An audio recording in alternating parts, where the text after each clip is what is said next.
சிறுவர் நீதிக்கதைகள். கர்வம். ஒரு குளத்தில் ஏராளமான மீன்கள் வசித்தன.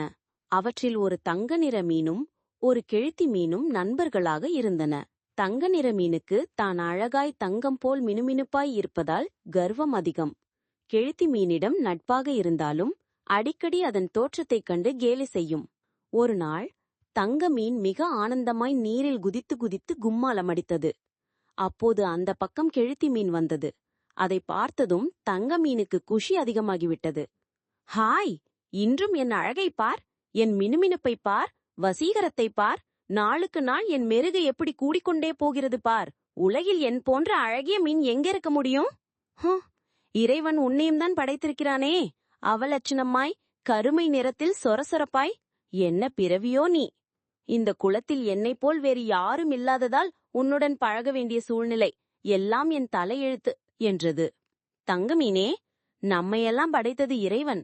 உன்னை இத்தனை அழகாய் படைத்ததற்கும் என்னை இத்தனை அவலட்சணமாய் படைத்ததற்கும் ஏதேனும் வலுவான காரணம் இருக்கும்.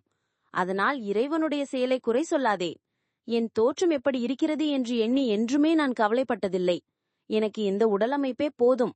ஆனா ஒரு விஷயம், உனக்கு பெருமை அதிகமாகிவிட்டது. இது நல்லதல்ல. பெருமை உள்ளவர்களை கடவுள் எதிர்த்து நிற்பார். விரைவில் உனக்கு பாடம் கிடைக்கும் என்று அமைதியாக சொன்னது. சரிதான், இது உன் இளமையின் வெளிப்பாடு.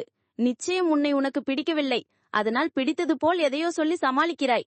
சரிவிடு, சில சமயங்களில் உன்னை நினைத்தால் எனக்கு பரிதாபமாகத்தான் இருக்கிறது. சரி சரி, உன்னுடன் பேசிக் கொண்டிருப்பதால் என் மகிழ்ச்சி கெடுகிறது. நான் வருகிறேன் என்று சொல்லிவிட்டு துள்ளி குதித்து திரும்பி ஆனந்தமாக பாட்டு பாடியபடி நீரின் மேற்பரப்புக்கு சென்றது. திடீரென்று தன்னை யாரோ கவ்வி பிடிப்பதை உணர்ந்து திடுக்கிட்டு நிமிர்ந்து பார்த்தது. ஒரு கொக்கின் அலகில் அது சிக்கிக் கொண்டிருந்தது. ஐயோ, கொக்கு என்று அலறியது தங்கமீன். ஆமாம், கொக்குதான். என் வாழ்நாளில் உன்னை போன்ற அழகிய மினுமினுப்பான மீனை நான் பார்த்ததே இல்லை. குளத்தின் ஆழத்திலேயே என்னமாய் ஜொலிக்கிறாய், பிரமாதம்! இன்று எனக்கு நீ அற்புதமான விருந்து என்று கரகர குரலில் பேசியது கொக்கு. ஐயோ, என்னை விட்டுவிடு என்று சொல்லி கதறி துடித்தது தங்கமீன். விட்டுவிடவா? அட பைத்தியமே என்று அதை கொத்தி தின்றது. அந்த காட்சியை பார்த்து கொண்டிருந்த கிழத்தி மீன், தங்க நிற மினுமினுப்பால் தலைக்கணம் பிடித்து தெரிந்தாயே, அந்த மினுமினுப்பே இன்று உன் உயிருக்கு உலை வைத்து விட்டது பார்த்தாயா?